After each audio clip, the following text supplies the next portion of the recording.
mes vœux d'une belle et heureuse année 2019. Des vœux de santé, de réussite, de prospérité, et ce, dans tous vos projets. Je vous souhaite également d'aspirer à un peu plus de bonheur et de sérénité au quotidien. Un mot tout d'abord, pour redire la satisfaction qui fut la nôtre et de combien de gens du Nord et de France lors de l'annonce, fin décembre, de la reprise par le groupe franco-belge Altifort de l'aciérie Ascoval à Saint-Saul. Quelle grande et belle victoire au bout d'une année de combat. 280 emplois et 1000 au total avec les emplois indirects et 150 embauches futures. La détermination, oui, et l'unité dans le combat au quotidien ont fini par payer. Enfin, la fin de l'année 2018 et ce début d'année ont été marqués par un éveil des consciences pour plus de justice sociale, d'égalité et, espérons-le, de fraternité. De ce mouvement national, de colère et d'espoir sont ainsi nés les cahiers de doléances que la ville de Marly a choisi de mettre à votre disposition, accessibles d'ailleurs dans cette salle, et qui permettront de servir et de faire remonter vos attentes fortes, et ce, au plus haut niveau de l'État. Et si cela n'est pas encore fait, je vous invite dès à présent à ne pas hésiter à vous exprimer. Ceux-ci seront remis officiellement fin janvier à Monsieur le sous-préfet de Valenciennes, et j'ai pris l'initiative fin mars d'un bus qui se rendra à l'Élysée pour remettre y compris une copie de toutes les doléances qui viendront s'ajouter à tout ce mouvement populaire, et ce, bien entendu, de manière pacifique.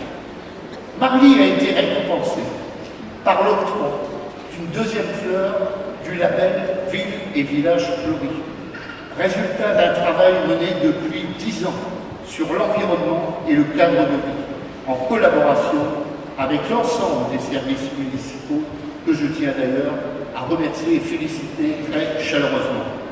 Nous nous sommes battus avec le président de la ville, avec la région, avec les services de l'État, et nous avons décroché une enveloppe considérable pour les 10 années. 100 millions d'euros qui vont contribuer à transformer de fond en comble tout le secteur de la ville. Démolition et reconstruction, ou bien encore réhabilitation de certains logements. Construction d'une nouvelle école de 500 élèves communes à Marly et Valenciennes sur Marly, dont l'ouverture est prévue dès la rentrée 2024 avec un nouveau restaurant scolaire. Réaménagement du quartier, voirie, espace public, espace vert, sans oublier le développement économique qui nous tient particulièrement à cœur, avec la création d'une zone d'activité économique pour les PME, PMI de 4 hectares.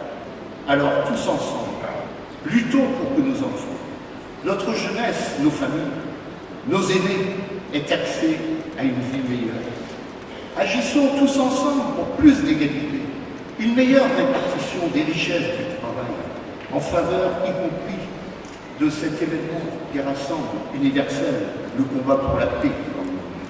Enfin, dans le même temps, agissons pour un toit pour tous, comme l'a revendiqué si longtemps l'abbé Pierre. Agissons pour donner de l'espoir à chacun.